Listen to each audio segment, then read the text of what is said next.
Going live. Well, it's finally a great thing to hear about this. We're talking about the best albums of 2023. Instead of 10, I'm going to do 12 plus 3 honorable mentions. We're going to start with this thing called Black Rainbows. I've heard Corinne Bailey Rae for many years, and she is jazzy soul, and she's now doing a bit of progressive pop along with this jazzy soul. And it feels a natural step in this. However, because it is purely pop with jazzy soul, it's not on my top 12. But next is FITD HNMIU, which also is just a pure ass metal album in the vein of this. Also, you also got this. It's just the riffs on here are just fucking heavy as hell. They can be technical at times and a bit too technical for taste, but at the same time, it's just nowhere near. Sorry to put this because the album was too stacked, and in addition, I discovered it fairly late. It's enough for my honorable mention. And Carolina Polachek's Desire, I Want to Turn Into You, is some catchy ass indie pop, and it is catchy ass alternative pop. I've heard it all these years along with this. But we're going to do another honorable mention on this. And it's a second album, Guts by Olivia Rodrigo. It was everywhere on the radio, and I haven't heard a bad thing about it. The lead single, Bad Idea, right, has a fuzzy ass guitar solo. I'm like, this is pretty cool, man. If this is what pop evolves into, rather than the whole NSYNC thing, then I'm here for it. Now we get to number 12. Now we get to number 12.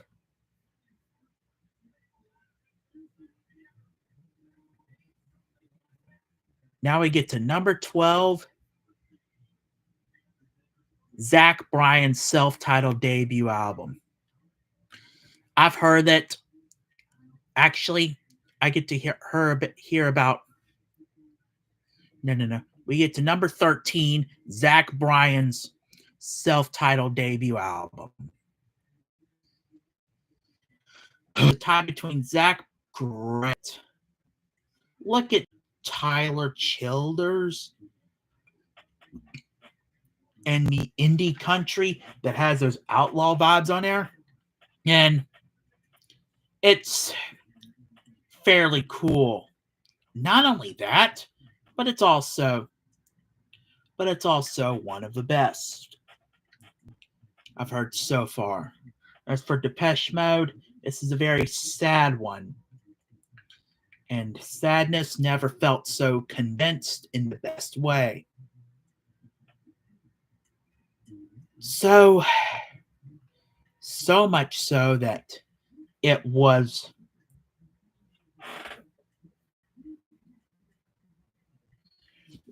so much so that it was great on there. Not only did you see not only did you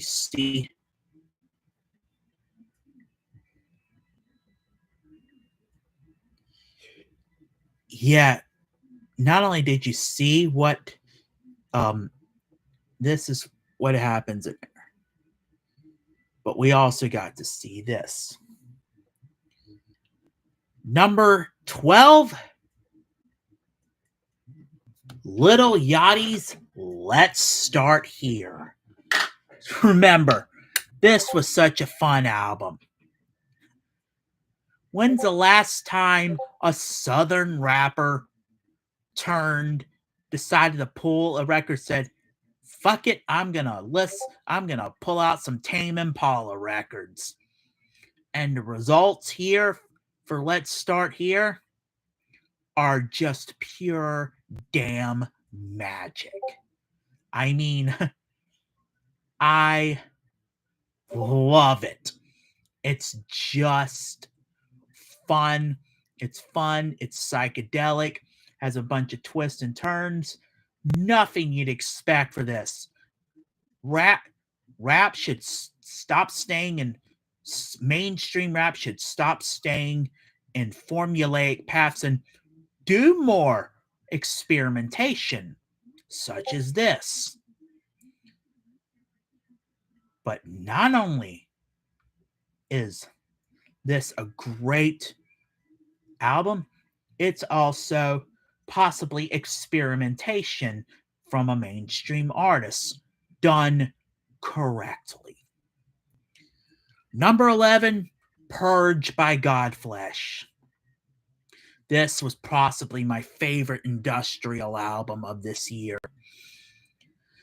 And it is my industrial album of the year. But why is it so low? Again, this year was hella stacked with great albums. Not only did we do a great album this year, but not only was it a great album, it's not easy listening. And sometimes you need an uneasy listening record to shake shit up. And this is what happens when you have an uneasy listening record to shake shit up. The best you can get. Justin Broderick, I sympathize with you on this one. You and I both on the autism spectrum as well. I fucking love you, bro. Number 10 is Creeper Sanguivore. God, this group reminds me of The Damned a lot. This is like the modern day version of The Damned. I've heard several last two albums, and I'm like, they got something's. There's something missing that put them on the album of the year, but they found that something with this. Excellent storytelling, excellent songwriting. Instrumentation is just great for the genre. I mean, everything is exceptional, top tier on this. I mean, it's just flat out great. I love this album. Glad to have it in my top 10. Number 9 is Mitski. The land is hospitable, and so are we. Another great album for Mitski. Another great. She hardly ever misses. And I don't say this very often about an indie album, because I'm pretty much biased towards metal and hardcore punk. However, I love it. Number 8, Cattle Decap's Terrasite. Who needs this? Who needs we just all need a good kick in the nuts. A good swift boot in the wet holes.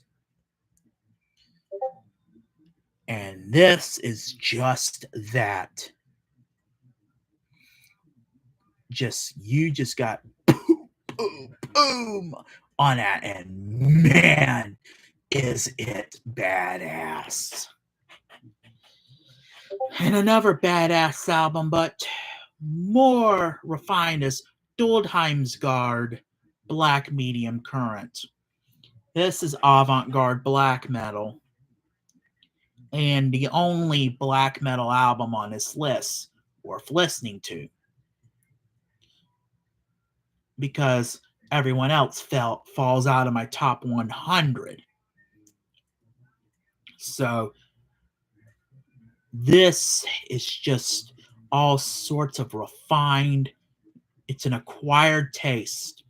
Is it for everyone? Hell no. Is it good? Is it a great album?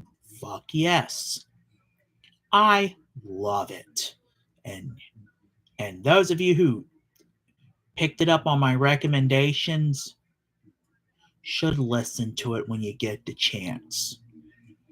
You may not get it the first time, but this is an album that takes multiple re-listens just to scratch the surface. Number 6 is Horrendous Ontological Mysterium. Yeah, that is just some of the riffiest progressive death metal. And I do mean riffiest progressive death metal out there. And I was recommended this on the Metal Meltdown Discord. And you know what? I'm glad I listened to it, man. I'm glad I listened to it. Not only did you see,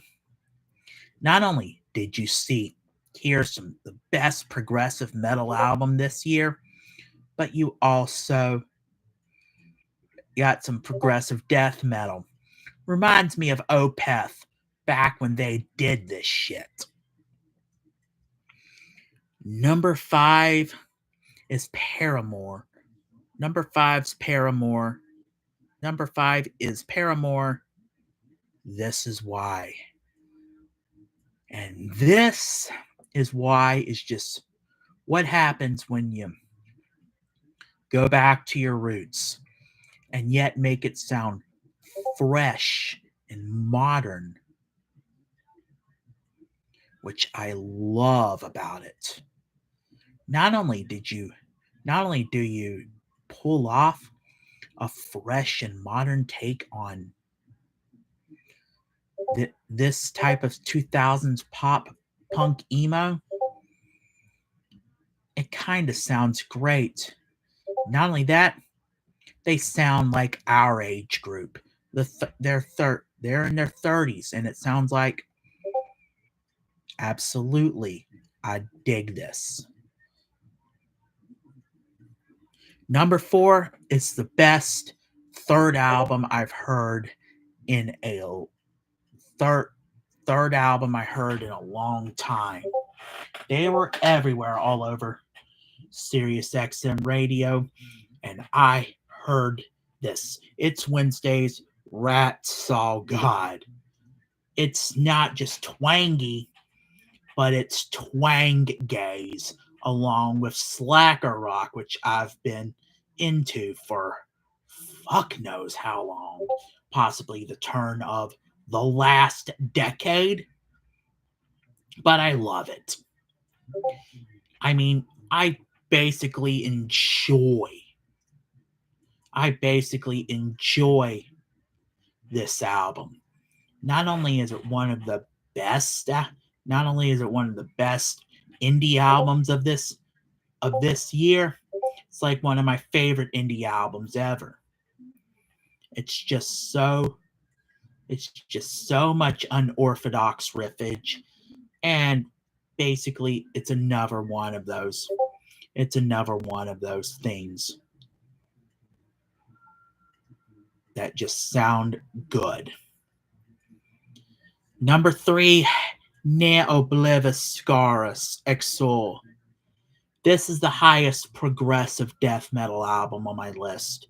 and is possibly my metal album of the year. Yeah, it's actually just a lot of it is. This is also requires multiple listens, and this is what happens when you have a great product of great.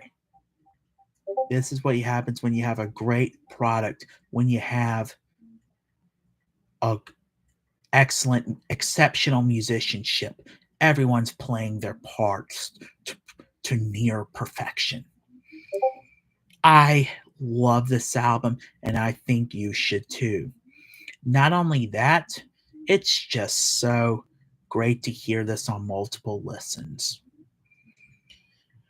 And number 2, we have Foo Fighters, But Here We Are. This is their first album since Taylor Hawkins' death. I mean, look at it. It just sounds so cathartic listening to this. This is their funeral record. And it's kind of, a lot of it's sad, but a lot of it is celebrating the life of Taylor Hawkins on this one. So yeah, it's just really a great album. I just want to see that. I just want to hear this more often, but I heard it all twice and I loved it. And the number 1 record is a tie. Boy Genius's The Record, possibly 3 generational talents in the indies, in the alternative indie spectrum that cannot be ignored. And of course, you have Swans The Beggar. Both are excellent records on their own merits. Whereas Boy Genius is easily digestible, yet still stay for the same shit in the same genre, yet they're easily digestible. But Swans is not. Swans is just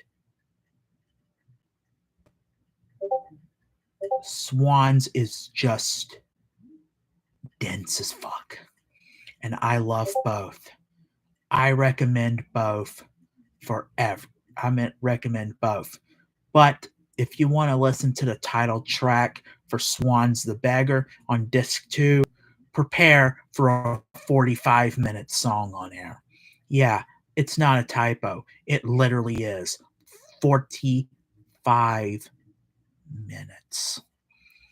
I love both these albums, and I hope you enjoyed my albums list. Remember, this is just my personal list, so don't get butthurt if your favorite's not on there. Okay? See your asses next year.